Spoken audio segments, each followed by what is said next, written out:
c'est que depuis, on a vu que des pays comme la France bloquent à l'Organisation mondiale du commerce les propositions des pays du Sud, et notamment une proposition qui a été faite par l'Inde et l'Afrique du Sud en octobre dernier, donc c'est déjà il y a presque 6 mois, de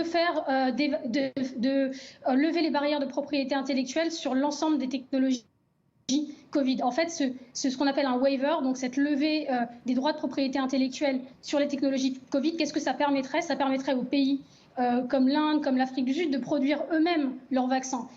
On voit bien ce qui se passe actuellement, on voit bien que les pays européens ont du mal à trouver des doses de vaccins pour leur population. Le problème, c'est qu'on a besoin d'étendre la production de ces vaccins. Ce n'est pas en bloquant ces propositions à l'Organisation mondiale du commerce et en faire de la donation de 3% de vaccins aux pays, à la majorité de la population mondiale, que malheureusement, on pourra juguler cette pandémie. Comment se fait-il que l'OMC n'arrive pas justement à imposer un certain nombre de règles à l'industrie pharmaceutique lorsqu'il s'agit de la survie de l'humanité ? Alors, ce qu'il faut bien comprendre, c'est que l'OMC, donc c'est le droit de propriété intellectuelle standardisé qui s'étend aux États membres de l'Organisation mondiale du commerce.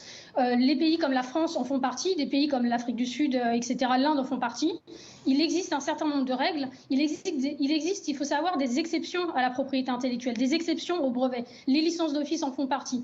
Lever les droits de propriété intellectuelle dans certains moments, pour certaines raisons, par exemple pour des urgences sanitaires comme celles que nous traversons aujourd'hui, en font partie. Donc, les demandes des pays du Sud dans le cadre de l'OMC s'inscrivent vraiment dans ce cadre-là, s'inscrivent vraiment dans le cadre de l'Organisation mondiale du commerce. C'est un accord, l'accord TRIPS, l'accord APIC sur la propriété intellectuelle, c'est un accord qui a été signé par l'ensemble des pays. Donc, on ne demande pas quelque chose de révolutionnaire, on demande de pouvoir utiliser les exceptions à la brevetabilité qui se trouvent dans ce cadre-là et qui permettrait aujourd'hui d'accélérer la production de vaccins. Parce que malheureusement, ce n'est pas en bloquant la production qu'on permettra aux pays les plus pauvres d'avoir accès.